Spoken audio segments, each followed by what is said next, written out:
բնակիչներով։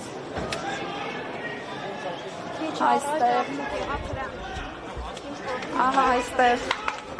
իրավիճակը լարվեց։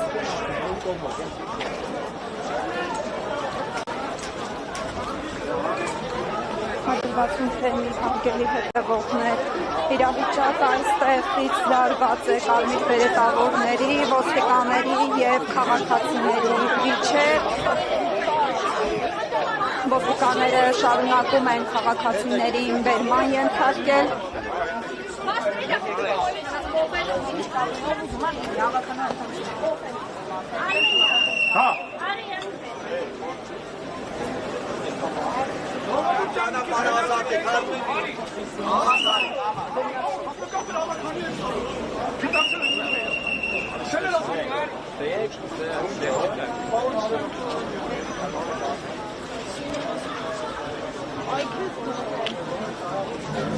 Ոստիկանները բերման ենթարկեցին Երևանի ավականու դիմադիր խմբակցության անդամներից մեկին։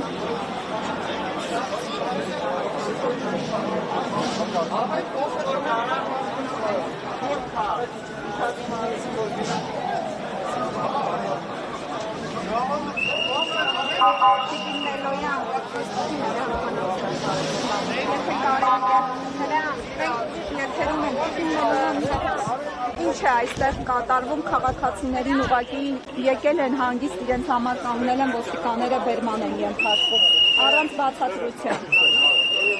Այստեղ դասական ապօրինությունն է տեղի ունենում, հենց նոր ականատես ենք լինում, քանի որ սակավաթիվ ենք քաղաքացիներով, ինչպես միշտ երևի թե գերագնահատվել ենք, մեր գործողություններով ու մեծաքանակության թվով, ինչպես տեսնում եք, արդեն երևի թե պատկերը ցույց եք տվել, մոտ 2-3 տասնյակ քաղաքացի ենք այս պահի դրությամբ և հարյուրավոր ոստիկանական ուժեր ու ոստիկանները առանց կրկին, ունենք մենք այս երկրում ոստիկանության մասին օրենք, ոստիկանության ուժերի, ոստիկանական ծառայության մասին, զինված ուժերի մասին մի շարք օրենքներ, ու եթե իրավական պետությունում մեզ պատկերացնենք, այս մարդիկ, զին ծառայողները, ոստիկանական ծառայողները պարտականություններ ունեն։ Պետք է մարդու երբ բերման են ենթարկում, մարդուն ինչ-որ օրենք իրավախախտում իրան թույլ տա, մարդուն ժամանակ տրամադրեն, տեղեկացնեն, որ իր գործողությունը իրավախախտում է, իրավախախտումը չդադարեցնելու ենթադրյալ ժամանակը չպահպանելու հետ անցնելու պարագայում նոր բերման ենթարկեն։ Հենց նոր մեր աչքի առաջ արդեն երևի 4-5-րդ քաղաքացուն, ուղղակի կանգնած քաղաքացուն առանց որևէ նախազգուշացման բերման ենթարկեցին ու բիրտ ուժ կիրառելով։ Համարն ասում էր, որ այս շենքները այստեղ ինչպես հասկացա, համայնք ավականու անդամի ընդդիմադիր բերման ենթարկեցի։ Նոր իմ աչքի առաջ մայրը խնդրում էր թողնեին մոտենա այս մերձակայքում մանկապարտեզ կա իր անչափահաս երեխաներին տուն տանի, թույլ չտվեցին։ Մարդիկ կային ուղղակի բնակիչներ են անգամ այստեղ որպես աջակցություն, զորակցություն չեն եկել։ Մարդկանց ծայրաստիճան ագրեսիվ հրահանգավորված ծառայություն են իրականացնում ու անհասկանալի կերպով երևի թե առաջի ակցիան չէ, որ քննչական կոմիտեի։ Ես ներքևից գալիս եմ վախենում իշխանությունները, ինչու են այսքան ուժ են ցույց տալի ակնհայտ կերպով, փորձում են իմ կարծիքով ի սկզբանե ուժի ցուցադրությունը իրենց վախերի եւ թուլության ուղղակի վառ ապացույց է, այստեղ կրկին ընդգծում եմ, ինչպես միշտ կարող եմ մի քիչ մեր հանդեպ կամահրանքով է ասենք, մեզ գերագնահատում են, ինչպես տեսնում եք, ցավոք սրտի դժբախտաբար այդքան է շատ չենք, բայց ես լիահույս եմ, որ մեր քաղաքացիները կմիանան կաջակցեն այս պայքարին, որովհետև այստեղ ենք այս պահին գտնվում ի զորակցություն Հայ առաքելական եկեղեցու եւ ի աջակցություն Միքայել Աջապանյանի, եթե դուք տեսել եք լրահոսից տարածում եմ, որ առավոտյան ազգային անվտանգության ծառայության ուժերը ներխուժելով նրա կեցավայր խայտառակ կերպով ավիրել են ողջ կեցավայրը, անգամ սուրբ մասոնքները, նղշարները տրորել, գետնին տվել եւ այլն, ինչ եք ուզում ցույց տաք, որ սրբապիղծ եք, ինչ կարմիր նոր կետեր եք տրորում ու հատում, ինչ կարմիր լույսերի ներքո եք անցնում, ընդգծենք, սա մեր Հայաստանի Հանրապետության պատմության առաջի դրվագն է, որ իրավապահ մարմինները խուժում են եկեղեցու տարածք եւ նաեւ ընդգծենք, որ իրենք սա ապօրինաբար են անում։ Ինչ իրավական հետևանքներ այս ամենը պետք է ունենա։ Նախ ընդգծենք, որ ի սկզբանե սա հակաիրավական է, արձանագրենք, որ Նիկոլ Փաշինյանը եւ իշխող ուժը իրավապահ մարմիններին հակաիրավական հրահանգավորումներ են տալիս, որովհետեւ մեր երկրում սահմանադրությունը ամրագրում է օրինականության սկզբունքը, իսկ օրինականության սկզբունքը ասում է, որ վարչապետը եւ մնացած պաշտոնյաները այս երկրում միայն իրավասու են կատարել այն, ինչ իրենց լիազորում է օրենքն ու սահմանադրությունը, իսկ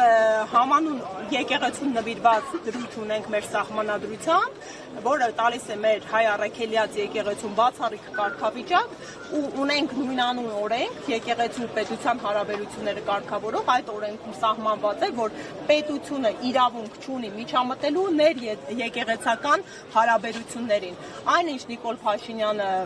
մեկնարկել է Facebook-յան տիրույթում, արդեն 10 օրից ավել է, դա եկեղեցու ներքին գործերին միջամտել է, դա եկեղեցական պետք է յուրաքանչյուր քաղաքացի ու հայ գիտակցի, որ սա բեհափառի թիրախավորում չի, սա սրբազանի թիրախավորում չի, սա ինստիտուտի հայ առաքելյաց եկեղեցու հետապնդում ու թիրախավորում է, ինչի իրավունքը Նիկոլ Փաշինյանը որպես վարչապետ չունի։ Տիկին Մելոյան, դուք կարդում եք Նիկոլ Փաշինյանի օրինակ 1 ժամ 30 րոպե առաջ այդ գրառումների շարքը Facebook-յան իրերի։ Ես անկեղծ ասած չեմ հետևել, որովհետև էջմիածնում է եւ էջմիածնից դեպի այստեղ ճանապարհին եմ եղել։ Նկատի ունեմ այդ գրառումների իսկ ինչ բովանդակությամբ են, օրինակ չպետք է գնան, ես հիմա կարող եմ ուղիղ մեջ վերել Նիկոլ Փաշինյանի վերջին գրառումը։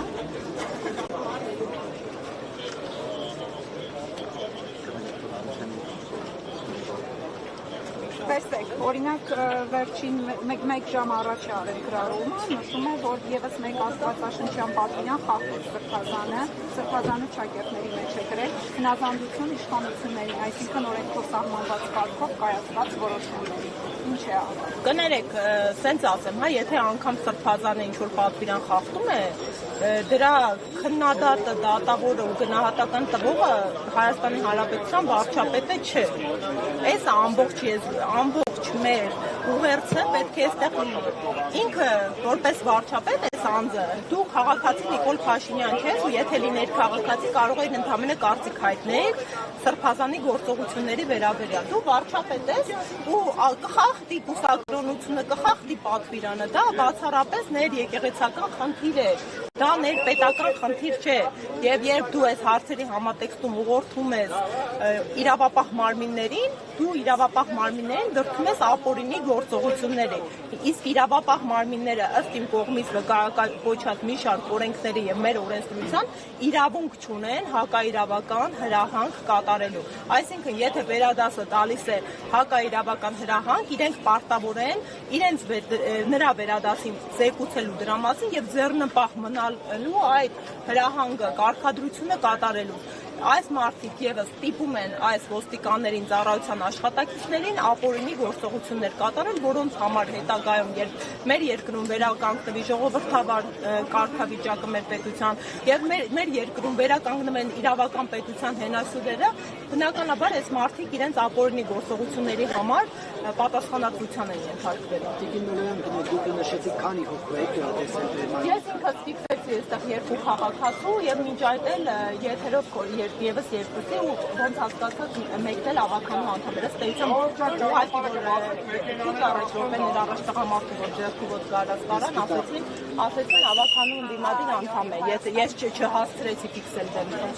Իսկ մյուսը կապուներ ունակ աջակից է թե անցով։ Մյուս քաղաքացին իմ աչքի առաջ էր, մարդը ընդհանրապես շիշը ձեռքը ոչ անգամ չհասցրեցին հաղորդակցել, հա, ասում եմ, ոստիկանությունը ունի պարտավորությունների շրջանակ, ոստիկանությունը պարտավոր է մարդուն ասել իրավախախտումը ժամանակ տրամադրել եւ այլն, առանց որևէ պրոցեդուրալ ընդհանրակարգային կանոնակարգի պահպանման մարդուն անմիջապես ագրեսիվ կերպով վերման ենթարկեցին։ Եվս մեկ անգամ հիշեցնեմ, որ քննչական կոմիտեի մոտից արդեն կան քաղաքացիներ վերման ենթարկված, թե նրանց